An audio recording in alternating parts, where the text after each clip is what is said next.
Bismillahirrahmanirrahim. Assalamualaikum warahmatullahi wabarakatuh. Alhamdulillahil azizil wadud. Wassalatu wassalamu ala sayyidina Muhammadin sirri hayatil wujud. Wassababil a'zam likulli mawjud. Sahibul karami wal jud.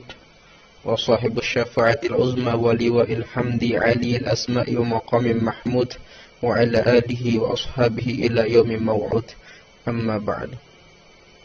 Alhamdulillah, pada hadirin yang berbahagia yang sedang menyaksikan channel Betelan Kepelat. Kali ini kita akan membahas tentang beberapa penyebab pelet, pengasihan, mahabbah atau sejenisnya. Kenapa sampai tidak bisa digunakan atau tidak mempan. Oleh karenanya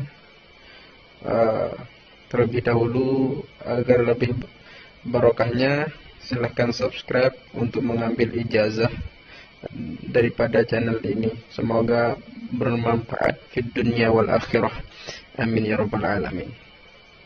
Pertama, langsung saja kita bahas penyebab pertama daripada tidak bisanya suatu ilmu pelet pengasihan itu adalah pertama ilmu abal-abalan.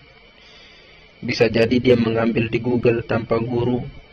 Kemudian bisa jadi ilmunya itu adalah ilmu abal-abalan yang dibuat oleh seorang praktisi, dukun dan lain sebagainya, hanya untuk menarik murid dan lain sebagainya.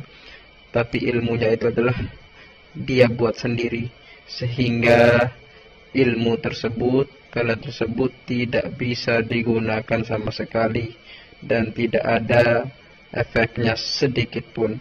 Kemudian yang kedua, sanadnya terputus. Sama sepertinya dengan ilmu hadis.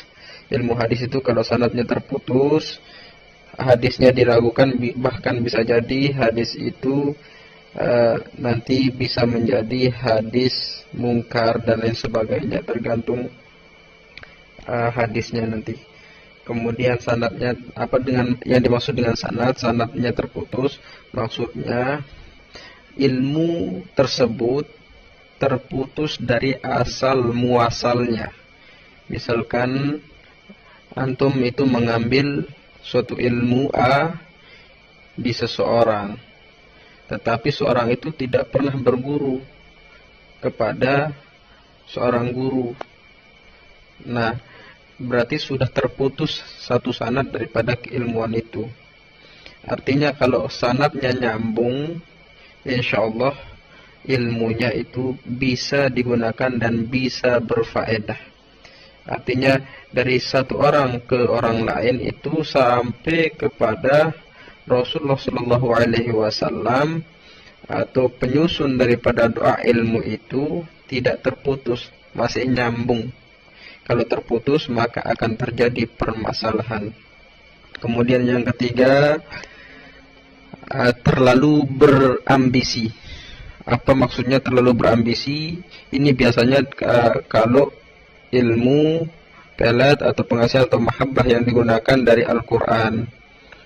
Contohnya ketika kita wirid, misalkan kita wiridkan suatu ayat Al-Quran untuk mahabbah, zuyyina linnasi hubbus syahawati minan nisa dan lain sebagainya, tapi kita selalu berambisi agar Allah Subhanahu wa taala mengabulkan daripada keinginan kita untuk diberikan wanita tersebut atau laki-laki tersebut, maka ambisi kita itu sangat bisa menutup daripada jalan terkabulnya oleh Allah Subhanahu wa taala.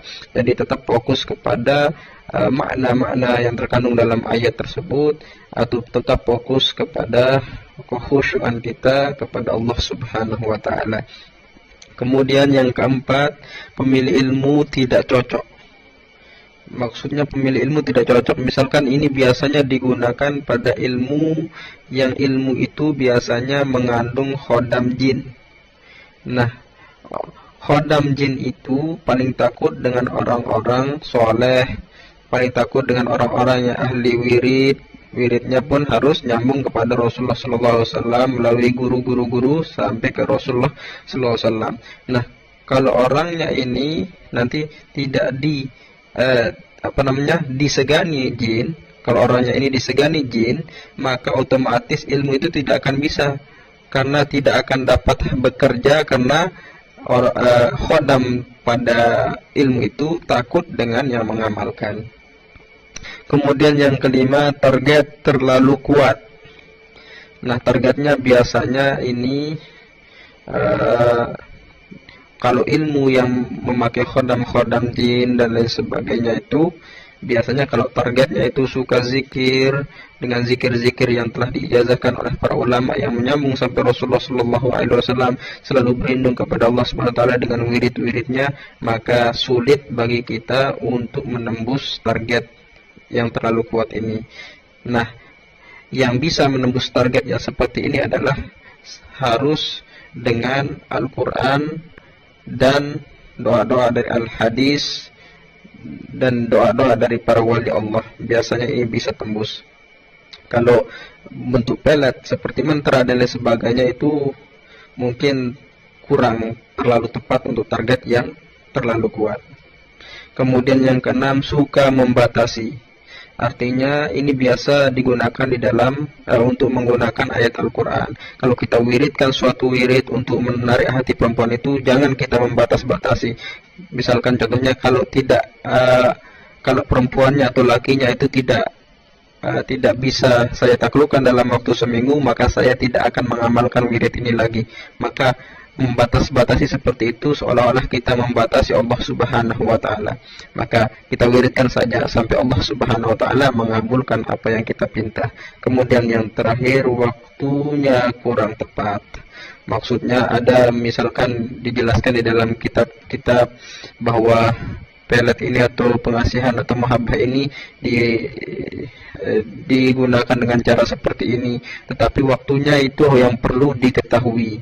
Contohnya ada bintang otorit, namanya bintang otorit itu waktunya jam 11 sampai jam 12 malam. Kalau kurang dari jam 11 atau lebih dari jam 12 kita lakukan atau kita lancarkan serangan pelet atau mahabbah itu, maka tidak bisa, harus tepat pada jam itu. Itu pada waktu-waktu tertentu harus kita perhitungkan.